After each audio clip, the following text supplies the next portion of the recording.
પ્રેમપૂર્વક પ્રણામ. સૌને જય શ્રી કૃષ્ણ. જય દ્વારકાધીશ. હરિઓમ. હરિ અનંત હરિ કથા અનંતા, કહી સુનહી બહુ વિધિ સબ સંતા. ભગવાન અનંત છે, ભગવાન અનાદિ છે.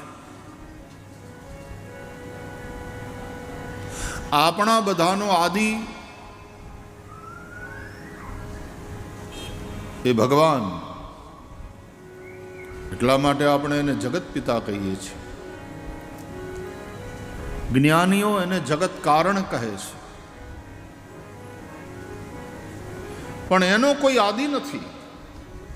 એ પરમાત્માનો આરંભ ક્યાંથી, કોનાથી?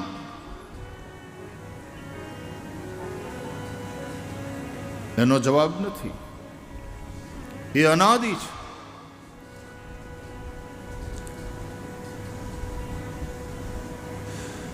जिस प्रकार आसमान है तो उसमें पूर्व दिशा का कहां से प्रारंभ हो रहा है और पश्चिम का कहां अंत हो रहा है, कोई कह सकता है?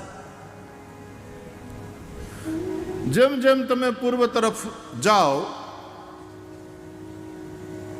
તો એનું પૂર્વ પાછું કોઈક બીજું હોય. જેમ જેમ તમે પશ્ચિમ તરફ જાઓ તો એનું પશ્ચિમ વળી પાછું કોઈ બીજું હોય.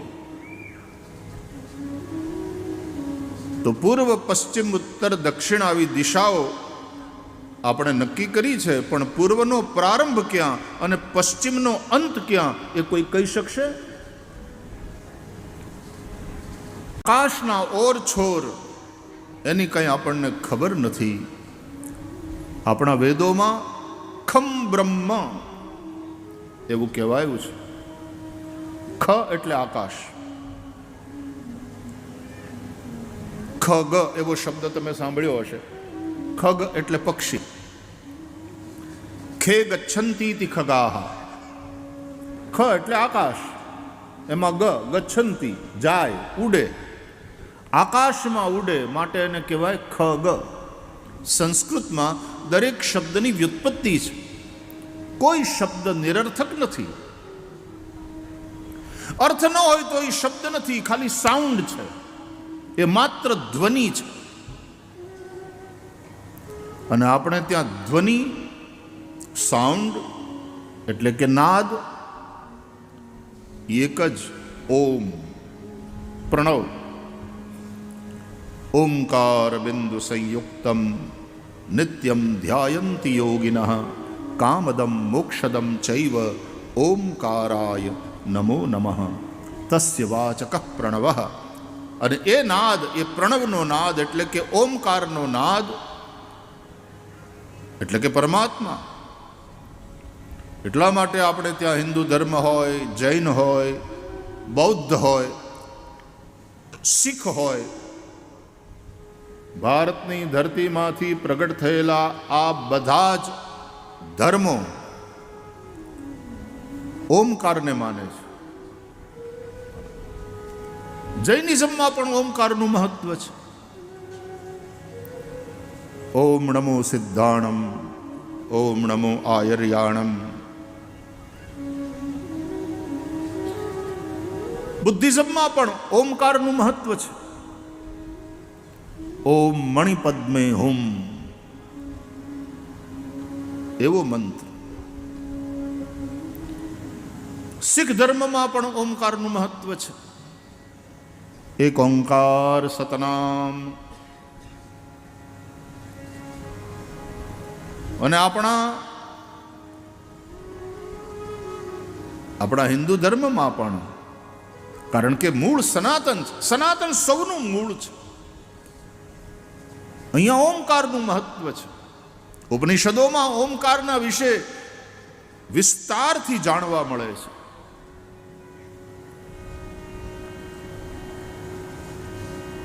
આપણે ઘણા બધા મંત્રોનો પ્રારંભ ઓમકારથી કરીએ છીએ.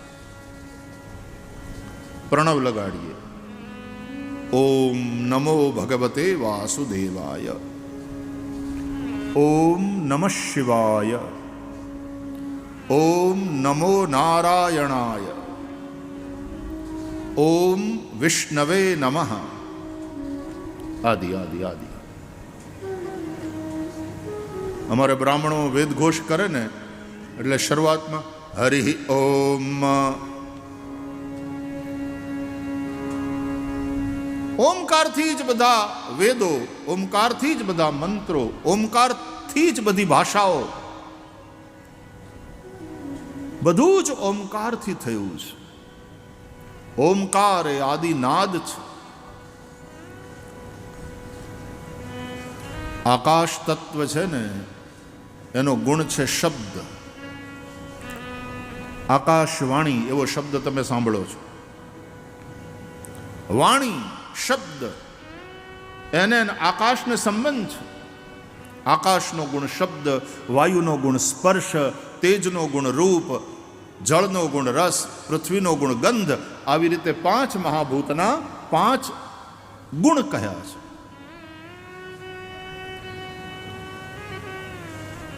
શબ્દને પણ બ્રહ્મ કહે છે.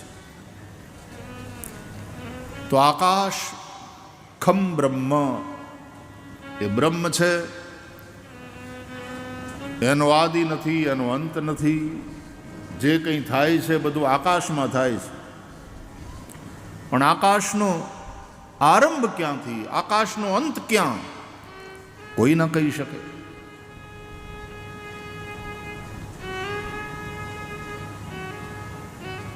એમ પરમાત્મા અનાદિ છે, અનંત છે. આકાશમાં વાદળા જામે, ઘટાટોપ, અને પછી મુશળધાર વરસાદ વરસે, આકાશ ભીંજાઈ જાય છે. કેલા હવે આકાશને હુકવીને તડકે મૂકો, આકાશ ભીનું થઈ ગયું, એવું કોઈ કહે? આકાશમાં વીજળી ચમકે, આકાશ દાજી જાય છે. આકાશમાં વીજળી થયા પછી ત્યાં દાજી ગયાના કાળા નિશાન જોવા મળે છે. આકાશ એવું ને એવું રહે છે. એમ આત્મા એવો ને એવો રહે છે. એ જન્મતો નથી, એ મરતો નથી. સુખ દુઃખ આદિ એ મનને અસર કરે છે, આત્માને નહીં. તો આત્મા અને પરમાત્મા એનો અંત નથી, એ અનાદિ છે. એટલે ભગવાન ભગવદ્ ગીતામાં આત્મા વિશે પણ સમજાવે છે. ન જાયતે મ્રિયતે વા કદાચિન્નાયમ ભૂત્વા ભવિતા વા ન ભૂયઃ અજો નિત્યઃ શાશ્વતોયમ પુરાણો ન હન્યતે હન્યમાને શરીરે. શરીરનો જન્મ થાય છે, આત્માનો નહીં.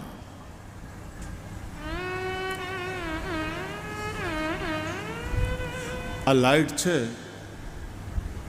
તો એમાં વીજળી છે. વીજળી દેખાતી નથી, પણ આ લાઈટ થાય, પ્રકાશ થાય, એનાથી વીજળીનો અનુભવ થાય. વીજળી જે દેખાતી નથી,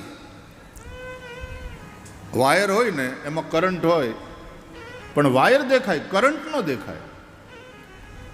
હવે નથી દેખાતો કરંટ એટલે નથી એમ મનાય? બોલો એમ કે ભાઈ કરંટ ચાલુ છે, એમને અડતા નહીં વાયરને, અને કોઈ એમ દલીલ કરે કે મને વાયર દેખાય છે, કરંટ દેખાતો નથી, હું કેમ માનું કે કરંટ ચાલુ છે? તો લોકો અડીજો.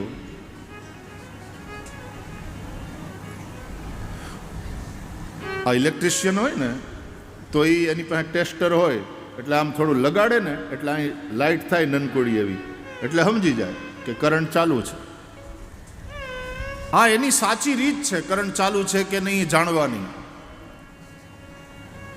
એમ જેણે પરમાત્માને સ્પર્શ કર્યો, પરમાત્મા તત્વને સ્પર્શ કર્યો અને એને જ્યોત જગી, બધે કોઠે દીવા થયા, અને એણે એ રીતે પરમાત્માનો અનુભવ કર્યો.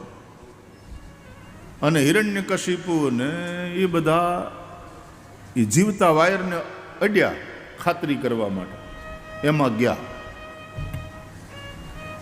अब ये मूर्खता वाली अनुभूति है। करंट देखातो નથી, વાયર દેખાય છે, પણ એ કરંટ વીજળીનો છે યા લાઇટ થાય એટલે અનુભવાય, પંખો ચાલે એનાથી અનુભવાય, આ સાઉન્ડ સિસ્ટમથી આપણને ખબર પડે.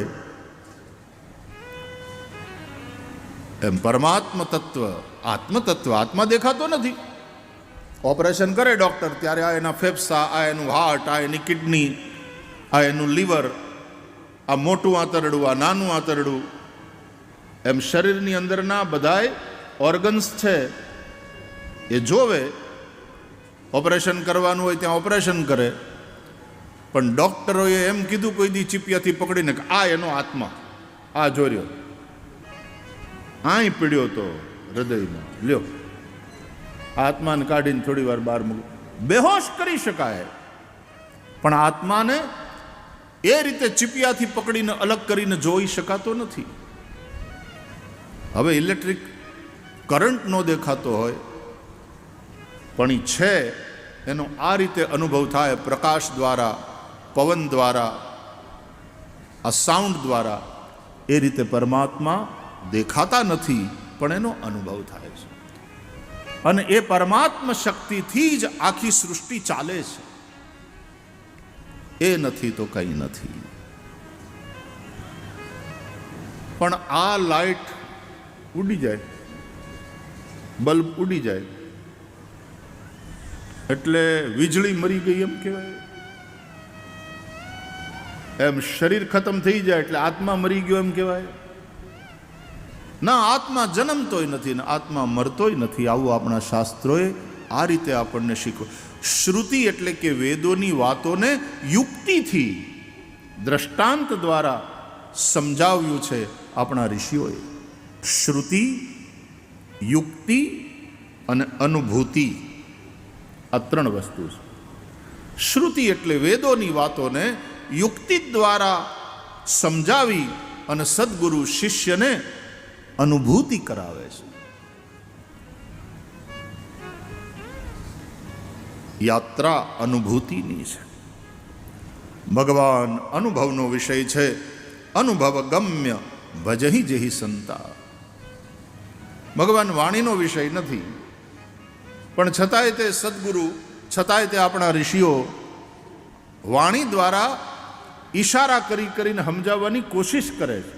બાકી શબ્દ, વાણી ત્યાં પહોંચી શકે નહીં. યતો વાચો નિવર્તન્તે અપ્રાપ્ય મનસા સહ.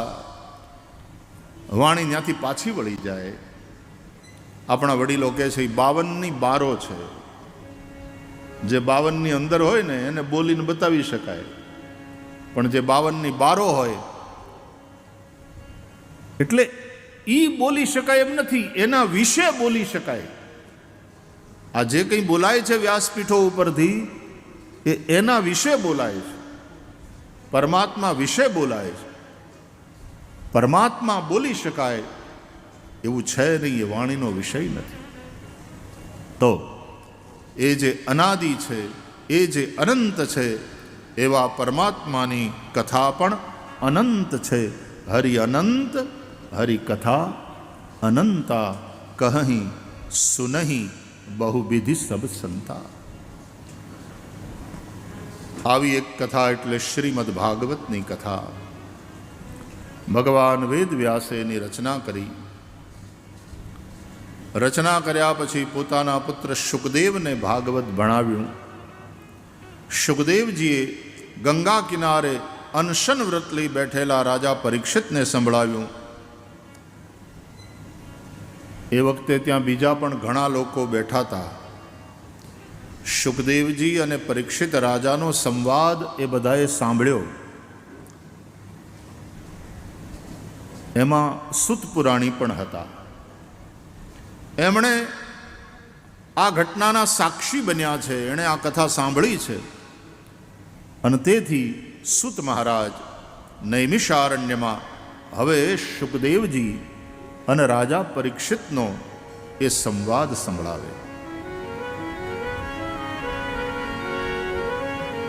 કહ્યું છે શૌનકજીએ,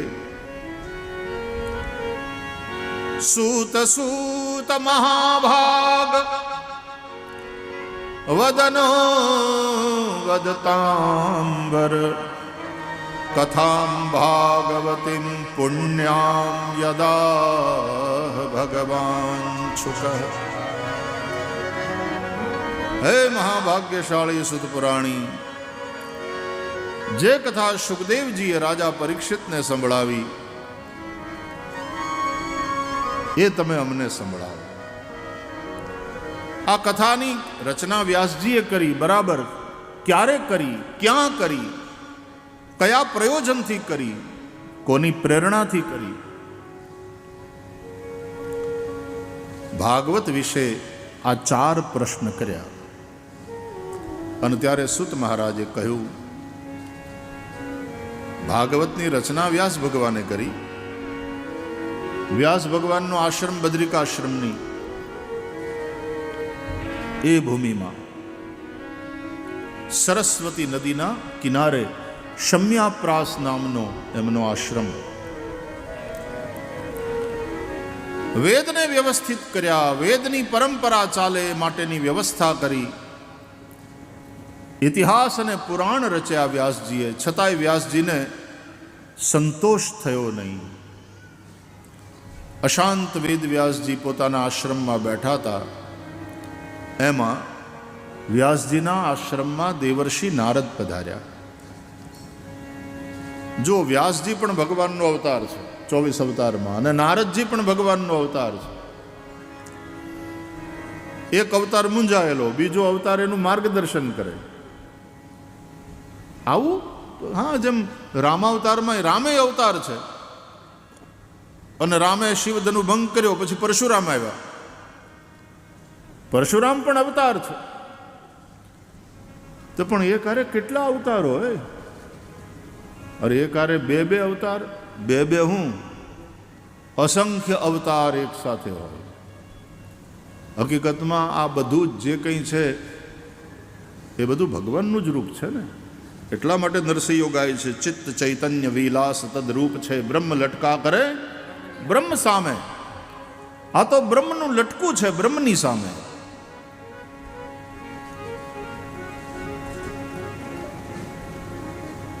વ્યાસજી મૂંઝાયેલા છે. દેવર્ષિ નારદ ને પૂછે છે, મહારાજ, મેં આટલું કામ કર્યું છતાંય મને સંતોષ નથી. આનું કારણ શું? અસ્તેવ મે સર્વમિદં ત્વયોક્તમ તથાપિ નાત્મા પરિતુષ્યતે મે તન્મૂલમવ્યક્તમગાધ બોધમ પૃચ્છામહે ત્વાત્મભવાત્મભૂતમ. નારદજી કહે છે, વ્યાસજી, હજી એક કામ બાકી છે. શું? કે અત્યાર સુધી તમે જેટલું લખ્યું આ બધાયના સાર રૂપ શ્રીમદ ભાગવતની રચના કરો, જેનાથી જનજનના હૃદયમાં ભગવત ભક્તિ પ્રગટ થાય. ભક્તિ સિવાય કાંઈ નથી. ભક્તિ સિવાય મન સદા અતૃપ્ત રહેવાનું. ભગવાનની ભક્તિ એ જ શ્રેયસ્કર છે.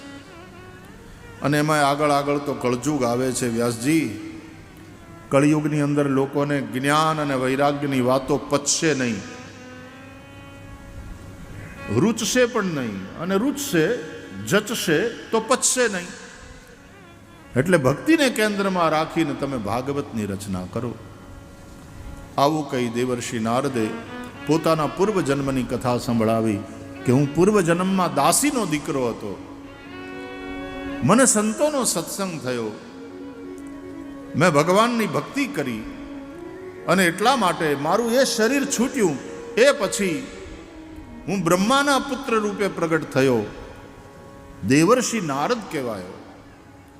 દેવોએ આ 7 સ્વરની વીણા મને આપી છે. વીણા વગાડું છું, નારાયણનું નામ લઉં છું, લેવડાવું છું, ચારે બાજુ ફરું છું, ક્યાંય મારી ગતિ અટકતી નથી. વ્યાસજી, ભગવાનની ભક્તિનો આ મહિમા છે. જે જગ્યાઓ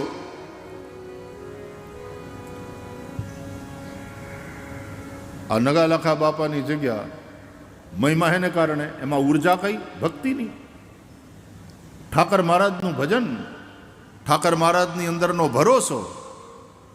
અને ત્યારે આવી રીતે મરેલાને પાછા સજીવન કરે. સાધુ સંતોનું કામ જ એ છે. ઘણા એમ કે આ બધા ચમત્કારોની કથા, તમને આવીને આવી ચમત્કારોની કથા, ચમત્કાર સંતોના આવા જ ચમત્કાર હોય છે. એ મરેલાને સજીવન કરે. ચિંતાની અંદર હળગતા હોય, હાવ નિરાશ થઈ ગયા હોય, એ બધા મરેલા જ કહેવાય. નિરાશ થઈ ગયા એ મરેલા, ચિંતામાં હળગી હાવ નિર્જીવ મડા જેવા લોકો થઈ જાય. સાધુ સંતોનું કામ એ છે કે પોતાના ભજનના પ્રતાપે એને નવજીવન આપે છે. એક નવી આશાનો સંચાર થાય છે. અને નિશ્ચિતપણે સંતોની વાણીમાં, સંતોના ભજનમાં એ તાકાત હોય છે કે આવા મુર્દાની જેમ જીવતા લોકોને પણ સજીવન કરે, નવી આશાનો સંચાર કરે, એને નવું જીવન આપે, એને ઉપદેશના બે વેણ કહી અને એક નવી દિશા એને માટે ખુલ્લી આપે. એટલા માટે આ બધી જાગતી જગ્યાઓ આપણને સતત જાગતા રાખે. મોહની રાત્રિમાં આપણને સુવા દેતા નથી કે ભાઈ ભરોસો રાખ, ભરોસો રાખ ઉપરવાળામાં, ભરોસો રાખ તારી પોતાની જાતમાં, નિરાશાને ખંખેરી નાખ. આપણે ત્યાં કહેવત છે, આશા અમર છે.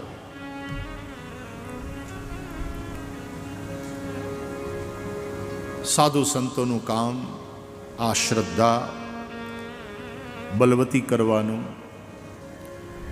નવી આશાનો સૂરજ એના જીવનમાં ઉગે એવું કરવાનું. જે હાવ નિરાશ થઈ ગયા હોય, હિંમત હારી ગયા હોય, અરે ઘણીવાર તો મરવાના વિચાર કરતા હોય અને ઘણીવાર આત્મહત્યા કરી પણ બેસતા હોય, ત્યારે એને ટેકો આપી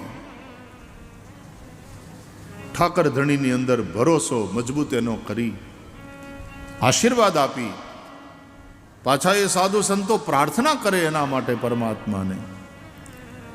અને ખરેખર પ્રાર્થના દ્વારકાધીશ સાંભળે અને એનાથી કાંઈક એવું થાય કે માણસની આશા બળવતી થઈ જાય, એક નવા જીવનની, એક નવી જિંદગીની શરૂઆત થાય.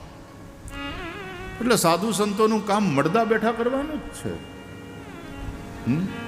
હાવ જે નિર્માલ્ય થઈ ગયા હોય, હિંમત હારી ગયા હોય, મરવાના વિચાર કરતા હોય, નબળા વિચાર જેના હોય, એની અંદર એવી આશાનો સંચાર કરે, એમાં એવો ઉત્સાહ ભરે અને એવો એને કામે લગાડે અને એ સફળ તો થાય જ, પણ પછી એ સમાજને ઉપયોગી બને, બીજાને ટેકા દેતો થઈ જાય એવો એને કરી મૂકે. આ સાધુ સંતો, આ આપણી જગ્યાઓ, આ આપણા મહાપુરુષો, એના ચમત્કારો આ છે. એટલે અનેકને નવજીવન આપે, નિશ્ચિતપણે નવજીવન આપે. જગ્યાઓનું કામ, સાધુ સંતોનું કામ આ છે. અને આ જેવો તેવો ચમત્કાર નથી. તમે વિચાર કરો ને, આ સમયમાં ચારે બાજુથી ફરિયાદ સાંભળવા મળે કે અમારું સાંભળતા નથી. પત્નીને ફરિયાદ હોય કે આ મારું સાંભળતી નથી. પત્નીને ફરિયાદ હોય કે અમારા એ અમારું ક્યાં સાંભળે છે, અમારી વાત કોઈ દી તમે કાને ધરી. છોકરાઓના માટે મા બાપને ફરિયાદ હોય કે આજકાલ છોકરાઓ ક્યાં માને છે, ભાઈ સાંભળતા નથી મા બાપને. અને છોકરાઓ એને એમ થાય કે અમે આટલું આટલું કહીએ તોય બાપા ના પાડે, અમારું સાંભળતા જ નથી, એને અમારામાં વિશ્વાસ નથી. પ્રજાને એમ થાય છે કે નેતા અમારું સાંભળતા નથી. ચારે કોર એ નહીં ફરિયાદ, કોઈ સાંભળતું નથી અમને. અને એવા આ સમયમાં આવી કથાઓને આવા આયોજન, હવે રાતના સંતવાણી ડાયરા, દિવસે કથા, હવે એક જણો બોલે કે એક જણો ગાય, અને હજારો હજારો સાંભળે, કલાકોના કલાકો સુધી. રાતના કાર્યક્રમ હોય તો હજારોના હજારો સવારના 3 વાગ્યા સુધી બેહે, આટલા બધા સાંભળે. આ ચમત્કાર નથી કળિયુગનો? જ્યાં કોઈને સાંભળવા તૈયાર નથી ત્યાં આટલા કલાકો સુધી શિસ્તપૂર્વક શાંતિથી બેસી અને ધ્યાન દઈને સાંભળે કથા. કલિકાલનો આ ચમત્કાર જ છે. તો જ્યાં ભગવાનનું ભજન છે ત્યાં ચમત્કારો સર્જાય છે. આવી જગ્યાએમાં હજારો હજારો માણસો આવે, કોઈ ભૂખ્યું જાય નહીં, સૌને રોટલો મળે, સૌને ભગવાન અભિમુખ કરે. કલિયુગના આ ભૌતિક વાતાવરણની અંદર આવા પ્રકારની આધ્યાત્મિક એક ચેતના પ્રગટ થાય. આ જગ્યાઓના ચમત્કાર છે. ધર્મ જો ટક્યો હોય તો આને કારણે ટક્યો છે, અને ધર્મ ટક્યો છે એટલા માટે સમાજ ટક્યો છે. નહીં તો ધર્મેણ હીના પશુભિ સમાના. એટલા માટે આપણી આવી જગ્યાઓ, જાગતી જગ્યાઓ, એના પૂર્વ પુરુષો, એનું તપ અને વર્તમાન મહંતો, એનું ભજન, એની સેવાવૃત્તિ, એ બધાએ થઈ અને સમાજને સતત જાગતો રાખ્યો છે. એટલે આ જગ્યા શબ્દ છે ને આપણો, એ બહુ ગમે એવો જગ્યા શબ્દ છે. આ જગ્યા છે, અહીંયા સૌને માટે જગ્યા છે. એટલા માટે જગ્યા, અહીં બધાની હાટું જગ્યા થાય. દરેકને અહીંયા સ્થાન હોય, દરેકને આશ્રય મળે,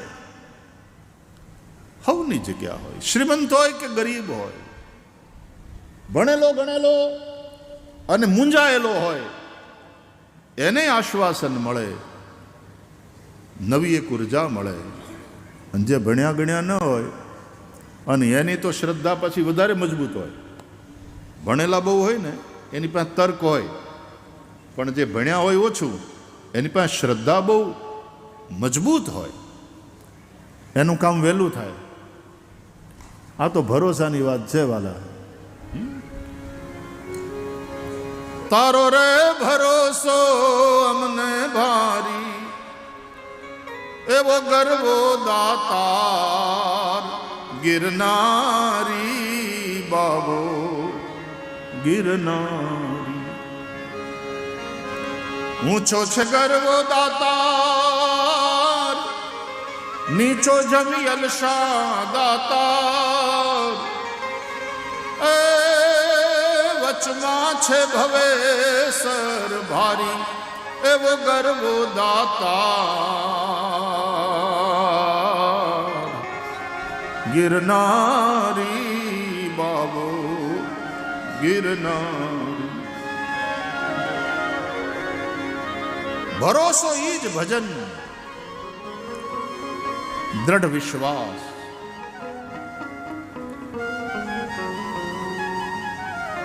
દેવર્ષિ નારદે વ્યાસજીને કહ્યું કે ભગવાનમાં વિશ્વાસ દ્રઢ થાય, ભગવાનમાં અનુરાગ ભક્તિ જાગે, આવું કંઈક લખો. આમ કહીને દેવર્ષિ નારદે પોતે પોતાના પિતા બ્રહ્મા પાસેથી સાંભળેલું ચતુશ્લોકી ભાગવત વ્યાસજીને સંભળાવ્યું અને કહ્યું કે આ 4 શ્લોકમાંથી તમે વ્યાસ છો એનો વિસ્તાર કરો.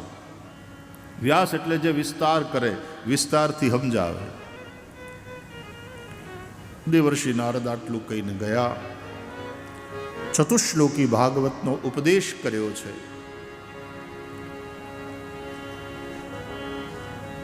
બ્રહ્મનદ્યામ સરસ્વત્યામ આશ્રમઃ પશ્ચિમે તટે. સરસ્વતી નદીના કિનારે વ્યાસજીનો આશ્રમ છે શમ્યાપ્રાસ. સરસ્વતી બ્રહ્મ નદી છે. ભાગવતની રચના બ્રહ્મ નદી સરસ્વતીના કિનારે થઈ. ભાગવત બ્રહ્મ વિદ્યા છે.